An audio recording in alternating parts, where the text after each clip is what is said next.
took everybody, players, coaches, crowd.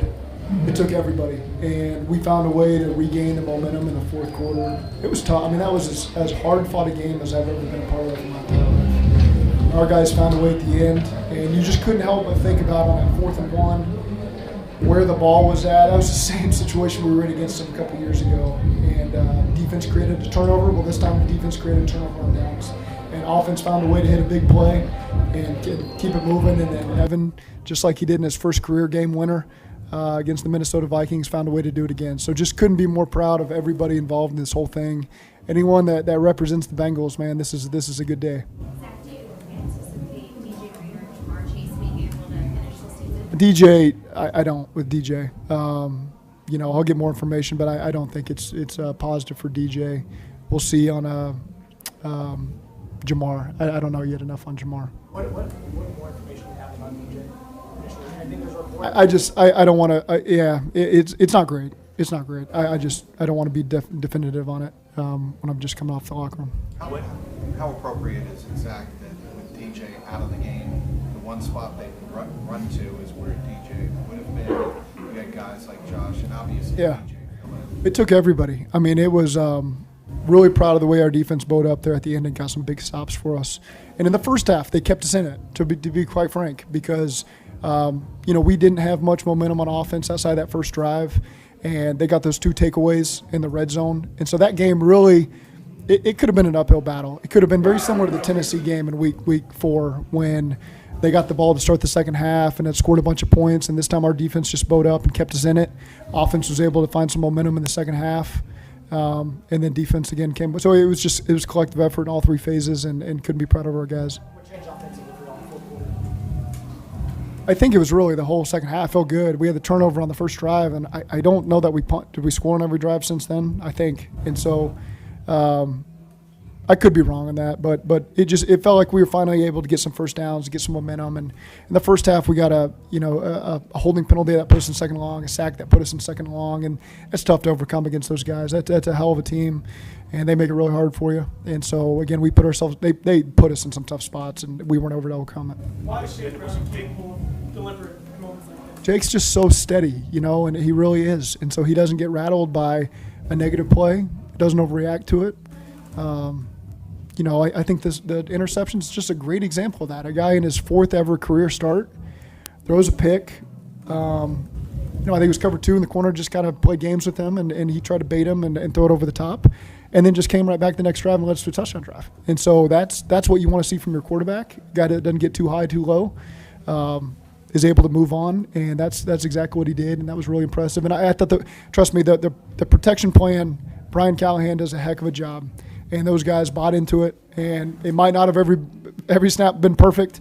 Harrison Smith is a heck of a player, man. He makes life really, really, really, really, really hard on you. And so you got to give credit to those guys. But I thought our guys stepped up when he needed to, and were able to give Jake some time to do what he needed to do. Against a team that brings it like that, there are going to be some plays where it's just kind of throw it up to your guys. T's play, and then obviously the one at the end he scrambles to hit boy. Yeah. I mean, how much is that something that you kind of have to count on? Is sometimes you do just kind of throw it up to your guys? Yeah, when you got great players, Jay Norvell used to tell me, just think players, not plays. And there was I think it was cover 0, and he just launched one up to T, if I'm not mistaken, and T went up and got it and scored a touchdown. And that's the one area of the field I can't see, so I still don't really know what happened, but. Just proud of the way, I can list names all day on guys that stepped up, and guys that maybe faced some adversity at some point in the game. Maybe a play didn't go their way, and then they just put their head down and came right back and made some big plays for us on the stretch. Do you think does this feel like kind of a microcosm of T season for maybe struggle a little bit early and then find a way to kind of find his form and really come up with big plays? All I can say is we always count on T Higgins, and T stepped up big for us, and those were 2 big touchdowns he scored for us there at the end of the game, and he had some big catches across the middle at other points. And so again, we're always counting on T, and he came through big for us. Yeah, your guys find a way to win what felt like a game of inches over and over again in a game like today to stay in this playoff race.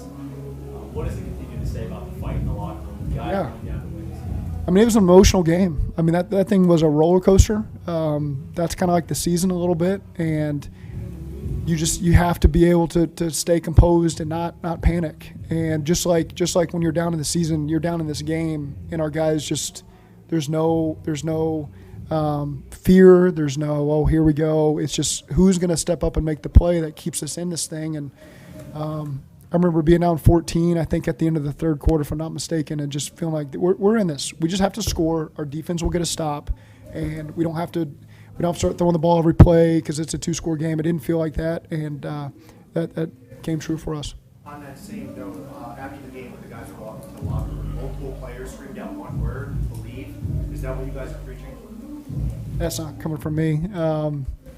Maybe those guys watched Ted Lasso on the way in the stadium, but the guys do believe. That's just, again, we've talked a lot about we have to be our strongest here in December and January, and just kind of reflecting back over the last couple of years, everything we do is geared towards off-season training camp, regular season being at our best now. And these last 3 weeks, we've been pretty dang good, and so we just have to keep that moving. And we got a big one next week, we know that, and we got to get our minds right, get rested. It's a physical game. Guys are going to be worn out. Get their minds right and come back in here on Tuesday ready to work. This game and the Jacksonville game, why has been so good, like situational moments and fourth quarter overtime come in? Man, we talk about it. We meet on it every week as a team. Chuck Burks, Jordan Kovacs, they're our situational masters this season. They've done a great job educating the guys on situations that don't come up that often. Again, when you've got great veterans that understand these moments, there's no panic, and so they do a really good job staying composed and just making plays. These are the kind of wins that give you confidence this team should be a playoff team by the end of the year. That's not how I think about it. Now I'm just immediately thinking about Pittsburgh and what do we need to do, and it's really too much to think down the road. All we could control is what we did the last 3 weeks, and so just keep winning. And you don't have to worry about everybody else. I'm confident that if we can just win this next one and then move, then we're in control of what we need to control. And so that's really the message to the guys is just focus on Pittsburgh and don't worry about anything else right now.